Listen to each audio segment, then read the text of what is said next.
Eric, yung ating kasamang PW. Okay. Okay na. Sila black. Septic lang, tsaka kung bakante sila. Kasi natin silang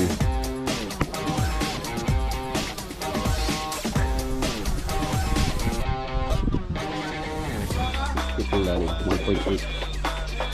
Yung mga bahay, at least ano na po sila. Ano na lang, sapato na lang to build.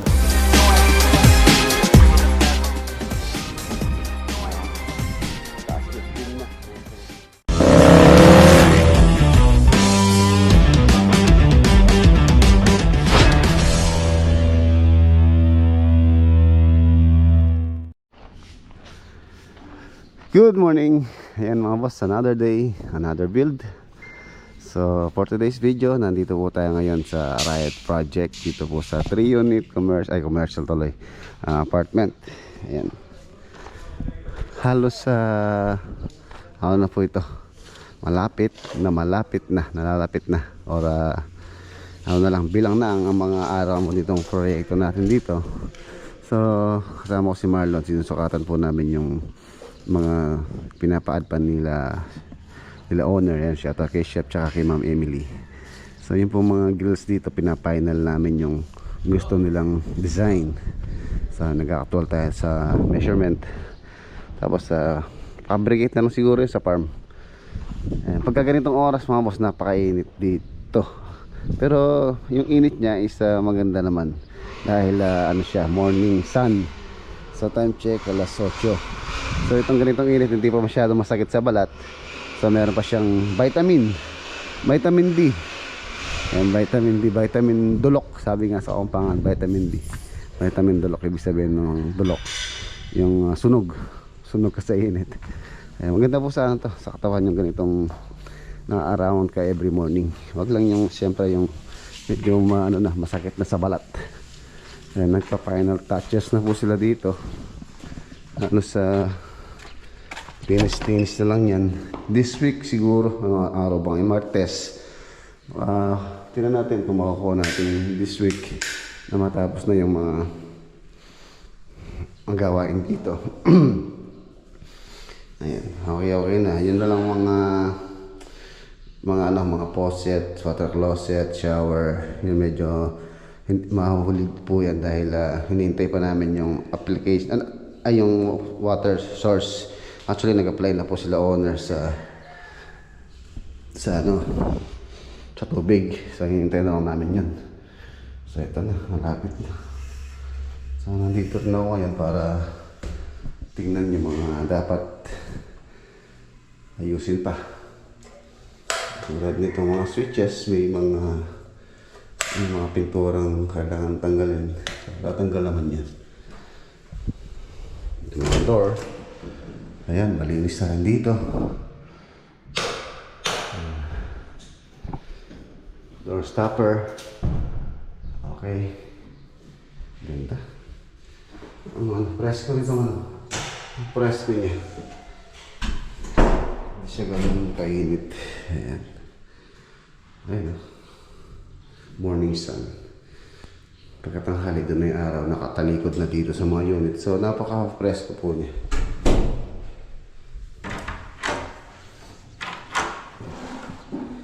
Linis na lang dito. Para tanggal natin itong mga excess na paint na to. So this week nilinis na natin yan. Tulad yan, no? Mga excess na pintura na labis. Minor na lang naman.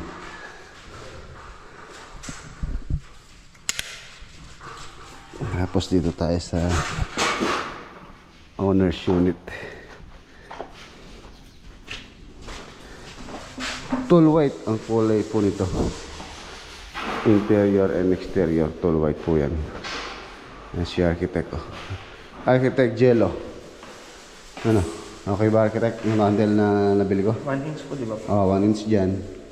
1 inch dito. Dito po sa mismong ano na. Dyan sa pinaka-corner niya. Para pagka ano ba, paano siya na. Sige. Yan.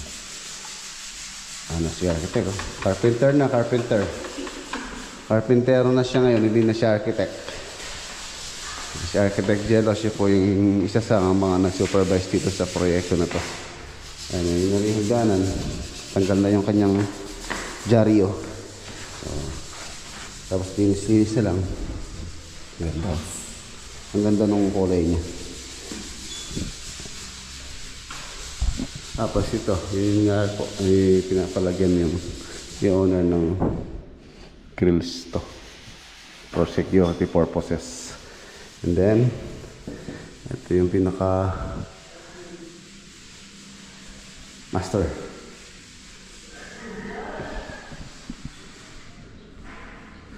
CR.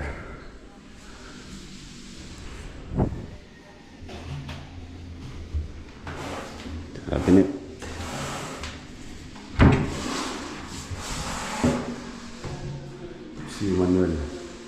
Si Manuel Lopez. Kinakamay mo, kaya mapapanis yan.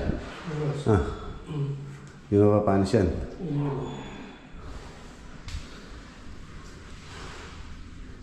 Ito yung balcony. Ayan, morning sun. So, masarap magpa-araw pag ganito pa yung araw na hindi pa masakit sa balat. Vitamin D. Kasi nalagyan po namin ng security grills para sa security. Siyempre, security grills. Security. Yun daw. Ano pagkagabi, napaka-alam po niyan. Napaka-aliwanan. Napaka-romantic niyang tingnan. Tool white. Tool white po yung pintura nito sa loob. And then sa exterior, ganun tool white.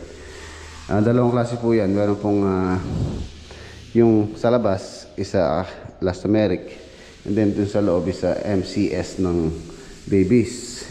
Sa labas, ano siya, sun and rain or sun and rain, yun nga, sun and rain po siya na elastomeric dito sa labas. Semi-gloss. Sun and rain. Odorless, full white. Tapos yung sa loob, yung MCS na semi-gloss. Ganon din yung kulay niya, full white.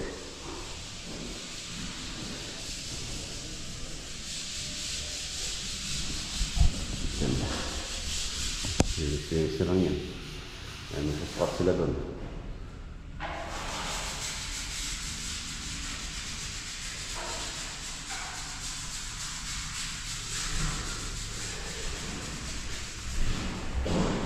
Ganda. Ang ganda.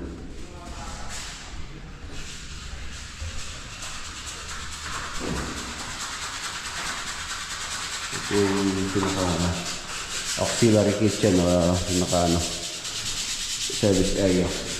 Washing machine po dito. Tapos dito pwedeng kalan. Then lababo.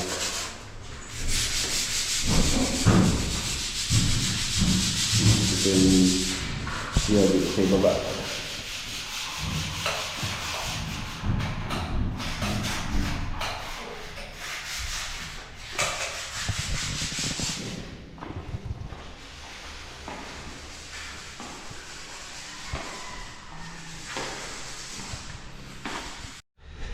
Tuturo ko lang sa kanila itong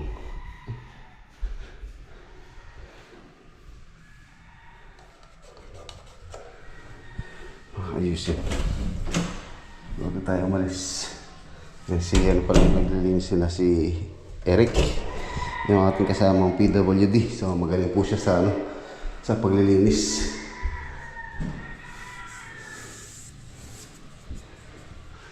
Tingnan natin yung balangan na nilinisin. Nililinis dito sa mga unit. Nandun pa siya sa unit 1. Nililinis na. Okay na. Yan, tinuro sa kanya mga punch list.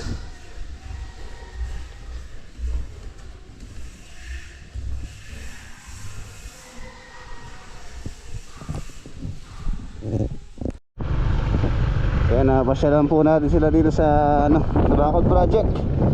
Gumagawa po rito sila Black. Nagiba na rin pala yung yun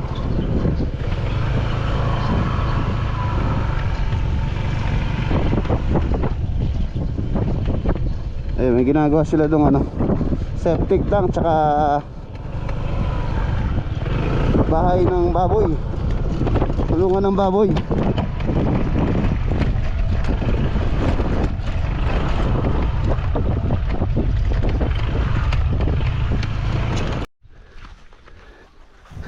Ayan, nandun po sa RNN tinayo yung ano, pinapagawang piggery ni Boss Kevin tsaka septic tank.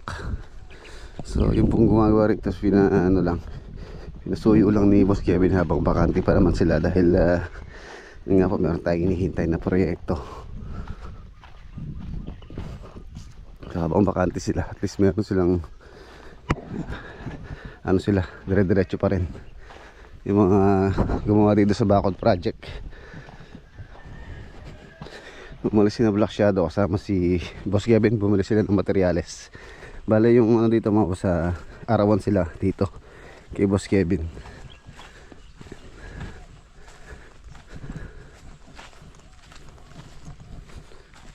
Yung ano, property 3 hektarya. So tapos meron na palang kuryente. Nalagay na po yung transformer na ginano nila owner dito, in-apply nila sa NECO. So meron ng kuryente. Tapos baka next pag-usapan din namin yung gate. Yung gate po nila dito, dalawa yun, isa dito sa farm, sa dun sa may 2,000 square meter. So ito na yung ano, nasa ano na pala sila, tambak.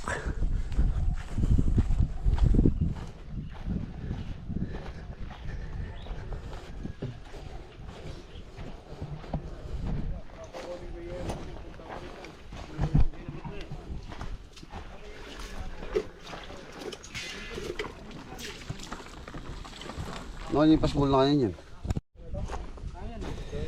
Ito yung septic tank para sa mga ano, dumi ng baboy, para hindi po syempre hindi mamoy. Okay, 2.5 by 6 meters, tapos 6 feet yung lalim, 1.8, tatlong chamber, digestive, leaching chamber 1, number 1 and number 2. Parang sa ano din, sa septic tank ng mga bahay. Ganyan din po yung layout.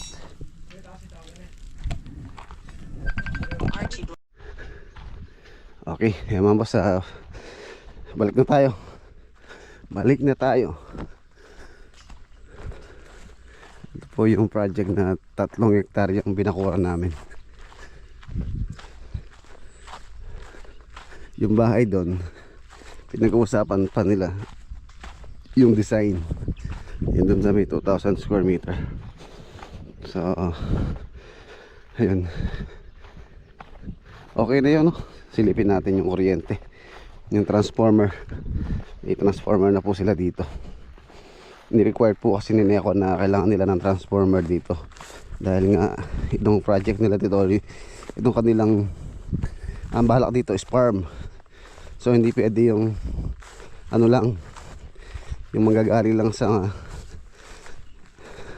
ano lang sa transformer ng NECO. So ni-require nila na sabat sa sariling transformer yung sa kanila dito, dahil nga ano siya, farm. So tara. Ayan, yun na po yung ano, private sa kanila po yan, 25 kV na transformer. So ayun na po yung linya. So may power na po dyan. Pagka ginawa yung bahay, at least ano na po sila, okay na, may tubig, may kuryente na rin. Okay.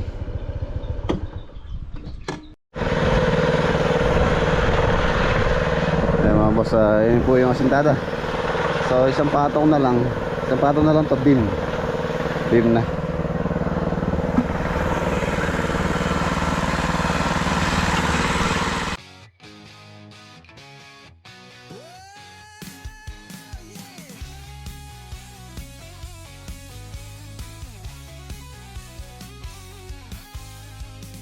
Kada araw may May simula, may plano sa kamay.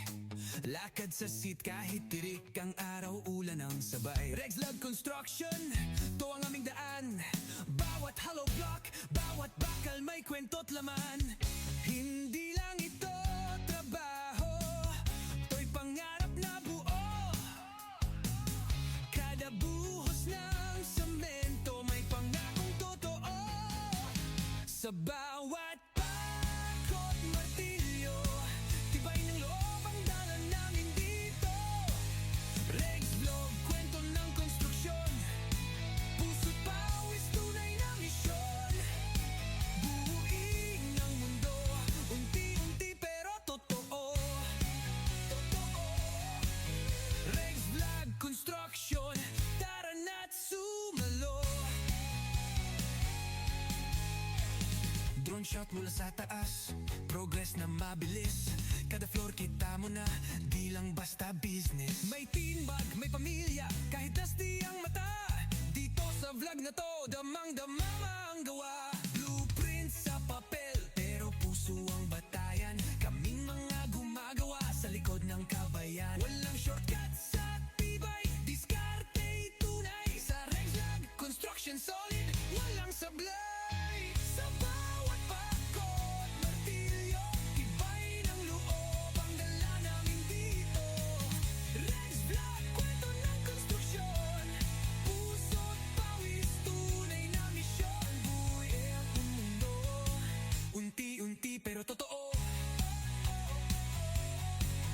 Regs Vlog Construction, tara na't sumalo.